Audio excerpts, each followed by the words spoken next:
રાજકોટથી સમાચાર। અહીં ફૂડ એન્ડ ડ્રગ વિભાગ દ્વારા મોટી કાર્યવાહી કરવામાં આવી, જ્યાં રાજકોટ શહેર અને જિલ્લામાં 54 મેડિકલ સ્ટોરના લાયસન્સ રદ કરી દેવામાં આવ્યા છે। પ્રિસ્ક્રિપ્શન વિના દવા વેચનાર આવા મેડિકલ સ્ટોર સંચાલકો પર આ તવાઈ બોલાવવામાં આવી છે। ગેરરીતિ આચરનારા સંચાલકો સામે તંત્રએ કરી છે મોટી કાર્યવાહી। ગોંડલના હર્ષસિદ્ધિ ફાર્મા, ક્રિષ્ના સર્જિટેક, આ ઉપરાંત લેજોરા ફાર્માસ્યુટિક્સના લાયસન્સ રદ કરી દેવામાં આવ્યા છે। એ ઉપરાંત Neptune pharma, Surabhi medical store, Pragati medical store સામે પણ તવાઈ કરવામાં આવી છે।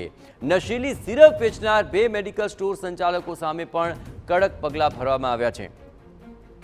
અને આ સમગ્ર મામલે વધુ વિગતે વાત કરવા જોડાઈ રહ્યા છે TV9 સંવાદદાતા મોહિત। કઈ રીતે આ સમગ્ર ગેરરીતિ સામે આવી અને કેટલા સમયમાં આ કાર્યવાહી કરવામાં આવી છે?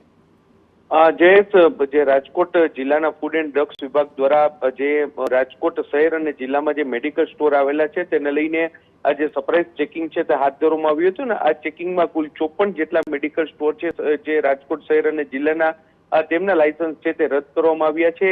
જે રીતે માહિતી મળી રહી છે તે પ્રમાણે આ મેડિકલ સ્ટોર ધારકો છે તેમના દ્વારા પ્રિસ્ક્રિપ્શન વગર દવા છે તેનું વેચાણ કરવામાં આવતું હતું। કેટલીક પ્રતિબંધિત દવાઓ અથવા તો જે દવાઓ માટે પ્રિસ્ક્રિપ્શનની જરૂરિયાત પડે તેવી દવાઓ છે તે કોઈ પણ પ્રકારના તબીબના માર્ગદર્શન વગર જ આપી દેવામાં આવતી હોવાની વાત છે તે સામે આવી હતી, જેને લઈને જ આ ફરિયાદ છે તે કાર્યવાહી કરવામાં આવી છે।